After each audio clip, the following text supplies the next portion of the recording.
Bueno, a mim me gostaria primeiramente agradecer a Rafael a invitação de estar aqui, ao Padre Sarraça, por la corrida. De verdade, ha sido muito bueno estes dias, de muito proveito, en el trabalho com os demais teólogos que aqui estão. E seguimos agora com meu acento brasileiro, como o de Agenor, não? Em minha conferência, para continuar uma caminhada histórica. E vou falar a partir de la experiência de Dom Helder Câmara, que ha sido dos principais bispos que ha signado entre os outros que são importantes também, pero Dom Helder Câmara ha sido marco da Conferência de Medellín e da Igreja de Brasil e Latino-Americana, não? Desde a instituição e a Constituição do CELAM. Bueno, de Recife a Medellín, aspectos históricos e pastorais. A região nordeste do Brasil ocupa 18% do território nacional, conta com uma população de 53 milhões de habitantes, o que equivale a 30% da população brasileira, e está marcada por um determinante climático que diferencia a economia e a vida de áreas com lúvias regulares e outras com sequia extrema, o que causa grandes danos à sua população. É igualmente uma região marcada por uma colonização exploratória que incide hasta hoje, e eu vivo aí para dizer, em las relações sociais, revelando um grande desnível entre ricos e pobres. Para compreender a importância e as razões do protagonismo e também dos ataques sofridos por Dom Helder Câmara, hace falta reafirmar que sua persona e sua maneira de trabalhar estavam lejos de los padrões, entre comillas, normais, de los obispos que veniam do estilo de Trento, cuja tarefa era lutar contra a corrupção e a ignorância do clero, contra as heresias protestantes e estabelecer estrita disciplina eclesiástica para aplicações rigorosas de los decretos do concílio. Um obispo deste estilo não deve deixar-se condicionar por la situação específica ou concreta de seu povo. E neste modelo se encontrava Dom Vital Maria Gonçalves de Oliveira, que marcou a Igreja de Olinda e Recife como protagonista de la questão religiosa, resultante do conflito entre igreja e maçoneria, defendendo fortemente a posição romana. Estes perfis presentados, social e eclesiástico, nos parecem essenciais para que compreendamos a grande novidade e o choque provocado em la realidade da população do noroeste do Brasil, a causa da maneira de ser de Dom Helder Câmara, que venia decidido, desde sua chegada a Recife em abril de 64, a implantar neste espaço novos eventos conciliares.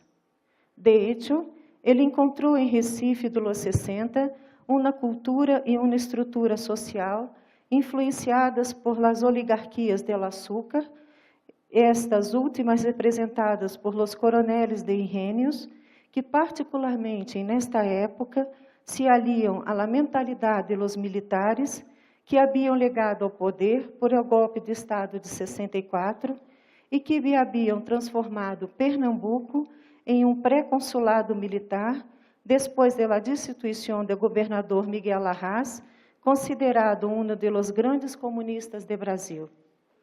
E neste contexto, não havia lugares para vozes discordantes. Os proprietários de las usinas colaboraram fielmente com os militares para manter não somente a ordem estabelecido, sino o status quo que definia sua privilegiada posição social. E neste esquema, se pode notar que a insistência e a determinação por los cambios de la parte de Dom Helder Câmara trairiam como consequência um bom número de oponentes. Se, por um lado, podemos citar a Gilberto Freire, o sociólogo, como é o representante mais eminente entre seus adversários e, quiçá, é o mais preparado intelectualmente, e ao concejal local Van de Kolk Vanderlei, menos privilegiado intelectualmente, pero com grande força para atacar Dom Helder, por outro lado, somos obrigados a afirmar que sua maneira de ser não contribuiu para minorar a situação. Ao contrário, ela assume o que o concílio lançou. A missão profética do obispo, sua palavra dirigida ao mundo e à sociedade, que refleja a experiência traída de los anos em que condujo a ação católica em Brasil e que lo ajudou a compreender seu ministério episcopal como um projeto dentro do mundo e como um testemunho do Cristo delante do mundo. Seu estilo combativo rapidamente causou discordâncias em la sociedade de Recife e do Nordeste. As denúncias públicas que tocavam os problemas de la ciudad, as quejas contra a explotação sistemática de los trabalhadores rurais por los proprietários de las usinas de cana e café, é o manifesto de la Acción Católica, cujo prefácio foi escrito por Dom Helder e que hacía críticas abertamente contra o modelo de desenvolvimento do Nordeste do Brasil, seus contatos e constantes viagens internacionais. Todo isto trajo rapidamente a desconfiança e o desagrado da sociedade local, que guardava consigo outro estilo de arcebispo, que se imponia por la força e por el autoritarismo, não por la denúncia aliada ao diálogo e la búsqueda de soluções. Dentro deste contexto, es decir, em meio a um processo de renovação, que a Igreja de Olinda e Recife se prepara sua participação à segunda conferência de Ceilã, em meio a uma série de reformas que questionava a ordem estabelecido e que vai começar a molestar setores civis e eclesiásticos. Se o concílio era considerado por setores da Igreja brasileira como muito progressista, se a postura simples, cercana e profética de Dom Helder já lhe custara a ele muitos problemas, o faceamento público do documento preparatório para a Conferência de Medellín, escrito por José Comblan, a pedido do arcebispo, colaborou e muito para o agravamento dessas relações. Em preparação à Conferência de Medellín, Dom Helder solicita, em março de 68, a los professores del ITER, Instituto Teológico de Recife, uma análise social e eclesiológica do momento brasileiro em la época. Foram formados diferentes equipos de trabalho coordenados por José Comblan, sendo a primeira reunião de avaliação realizada em 25 de março de 68, em la Igreja de las Fronteiras, onde Dom Helder vivia em la sacristia de la Igreja. Passada esta reunião, Dom Helder registrará em seu diário, eu lhe cito, "He visto o primeiro borrador dos comentários de Liter, Padre Comblan como responsável, ao documento básico do encontro de la hierarquia latino-americana. Fuerte, fuertíssimo.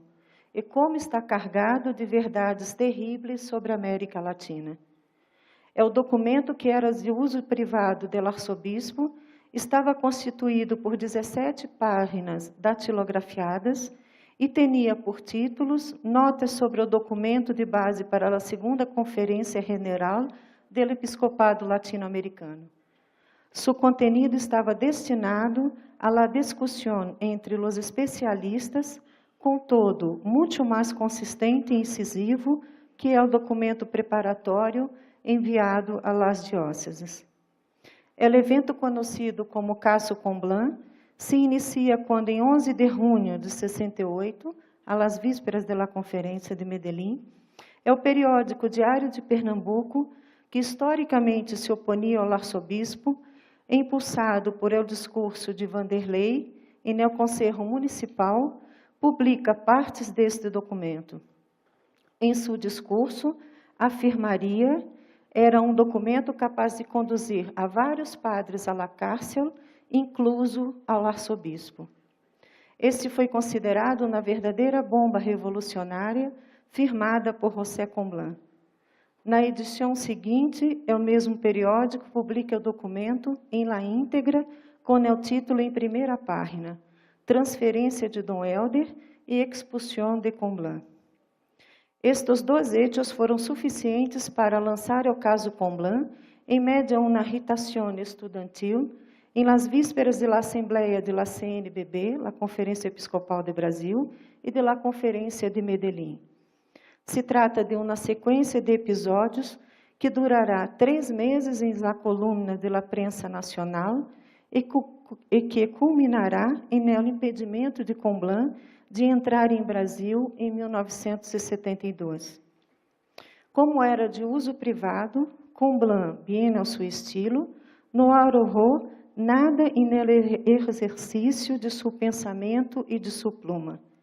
Em seu contexto mais explosivo, está consagrada ao tema de la revolução, em qual, sem exigir ou reivindicar sua realização, ele defende uma concepção bastante lenista para a toma de um poder muito próximo da ditadura do proletariado. Em primeiro lugar, destaca o dualismo das sociedades latino-americanas entre duas classes. A primeira, branca, de origem ibérico, que monopoliza o poder e a riqueza, e a segunda, que ele denomina massa, formada por todos os tipos de color de pele, marginada e excluída do sistema econômico, assim como da vida política e cultural. Defende, todavia, que sem a destruição da aristocracia e ao passo a um poder de massa, não é possível nenhum desenvolvimento. Para Comblan, solamente um grupo coerente, unido, capaz de uma nação de conjunto e dirigido por líderes carismáticos, pode entrenar a las personas. E nesse sentido, a Igreja pode ter um papel que desenvolver sempre e quando ela restabeleça em los cristianos a consciência, a vocação e o interesse por la política. Solamente desta maneira poderiam nascer grupos ressoltos a intentar conquistar o poder sem a tentação hegemônica. Segundo Richard Marran, os adversários de Dom Helder jamais poderiam haver sonhado com tal negociação e proposição, pero a sussurros, comandados por el arcebispo, su conselho de presbíteros, o documento necessariamente exprimia suas ideias. Essa era a prova que faltava para condená-lo, a Dom Helder, como subversivo, lo que le rindió los títulos de obispo rojo e jefe de la Igreja Subversiva de Brasil. O lado civil não solamente terriou críticas como las hicieron mais severas. Contra uma igreja subversiva, Gilberto Freire e Van de Kock Vanderlei, porta-voz de la linha dura militar, suggerem ao Conselho Municipal o envio de uma carta a Pablo VI, exigindo a transferência de Dom Helder, cúmplice do documento Comblan. De modo contrário, a maioria da Assembleia se coloca em posição de solidariedade ao arcebispo, condenando a o contenido do documento. No satisfeito, Vanderlei volta a cargo 2 meses depois, com exigências de prisão militar para Comblan, sem êxito. Por sua parte, Gilberto Freire participa da ofensiva a Dom Helder, publicando 3 artigos no Diário de Pernambuco. O primeiro artigo denuncia a incompetência do autor enquanto a análise sociológica realizado.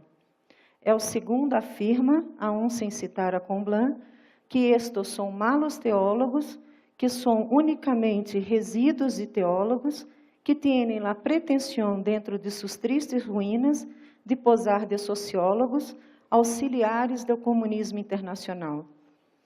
Por último, o ângulo do ataque é diferente. Desta vez, em nome da defesa do cristianismo popular, o sociólogo critica os intentos de racionalização e secularização do cristianismo, em lo que estão fortemente comprometidos alguns pobres, infelizes e inocentes padres, assim como obispos medíocres e ignorantes, que se rusgam, sem dúvida, superinteligentes para crer em Deus, em Cristo e em la Virgem Maria, e também em los santos.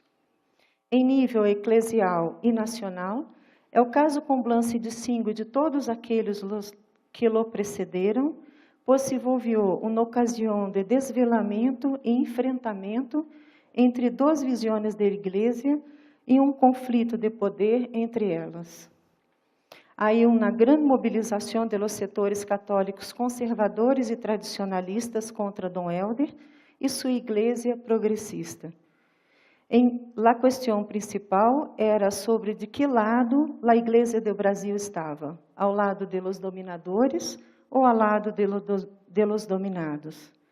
Examinando por este ângulo, o caso Comblan pode também aparecer como uma oportunidade de expressar a voz de toda uma corrente de Igreja que siente a derrota próxima.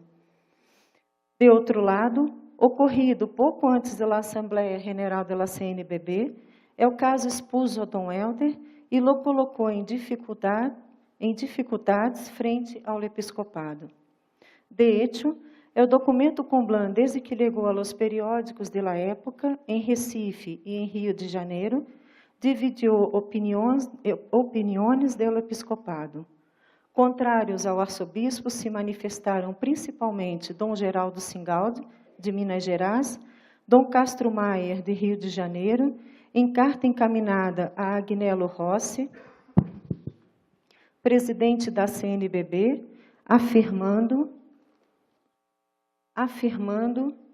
abre comilhas, o documento do padre Comblan permitiu aos setores mais... Em la sequência, Dom Antônio de Moraes, antecessor de Dom Helder a Recife, Dom Singaldi e Dom Castro Maier, lança o manifesto ao povo brasileiro, a fim de alertar para as maniobras subversivas nascidas em el seio da Igreja por um grupo minoritário de eclesiásticos e laicos. Em agosto de 68, 4 arcebispos de Minas Gerais e 40 obispos mais escrevem ao presidente da CNBB, criticando o assento colocado em várias regiões sobre os aspectos sociais e políticos, em detrimento da missão espiritual da Igreja.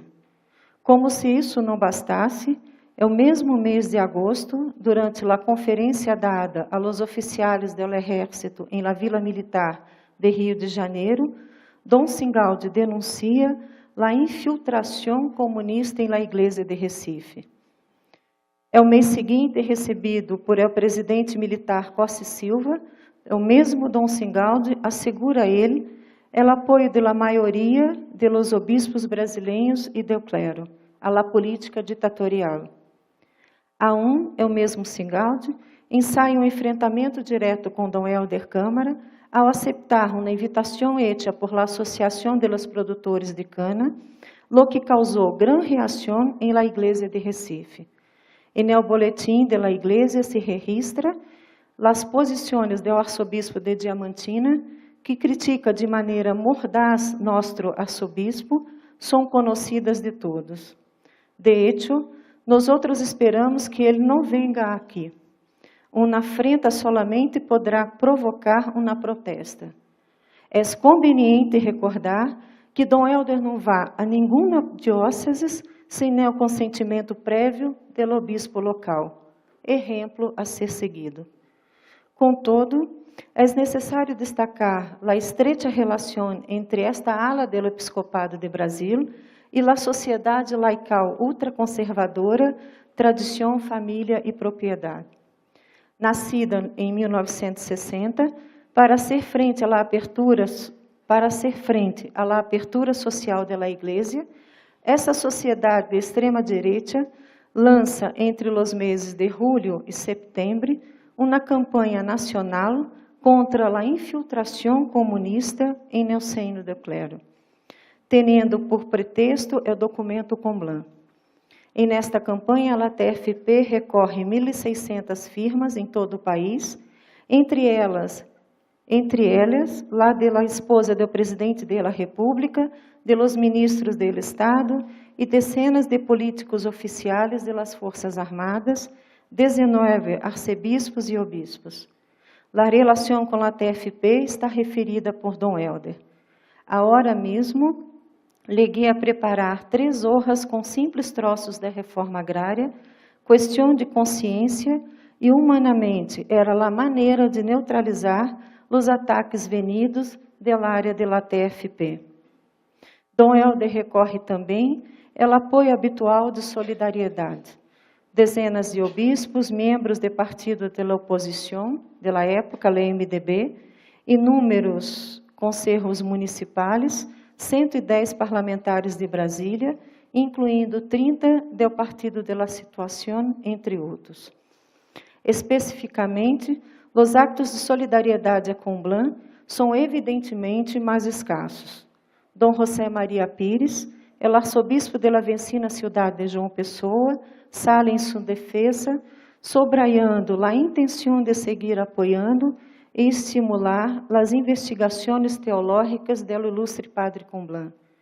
De mesmo, desde Bélgica, o cardeal Suínes escreve à Secretaria do Estado do Vaticano e a Comblan mesmo apoiando-lhe. Em conclusão, podemos dizer que as inovações postas em práticas por Dom Helder em la Igreja de Olinda e Recife, e aún sua nova forma de exercício episcopal em um período pós-conciliar, foram a condição de possibilidade para que os novos ventos do Vaticano II aí soplassem, barram uma nova forma eclesiológica e pastoral. Sin embargo, quisimos principalmente destacar com esta comunicação a originalidade do caso Comblan como reflejo de um movimento mais amplo da Igreja do Brasil em aqueles anos. É precisamente analisando a dinâmica e o desenvolvimento de seu acontecimento que podemos afirmar que as bases propostas por el Concílio de acercamento à realidade, de los cambios de posturas e de compreensões eclesiológicas não foram imediatamente apoiadas por el conjunto da Igreja de Brasil, aún havendo uma preparação quase simultânea entre as secções conciliares e uma adequação pastoral que culminou em o primeiro plano de pastoral de conjunto em 67. Apesar de suas possíveis exagerações, as posições tomadas denunciam a intensidade com que o rego de interesses políticos e eclesiais se revelou mais importante que a efetiva realização de las propostas conciliares. Seguramente não abria a luta armada, tampouco era esta sua efetiva proposta. Não obstante, é significativo pensar que o choque causado entre a denúncia de los graves problemas sociais e o desejo de las classes civil e eclesiástica do país em manter seu status quo.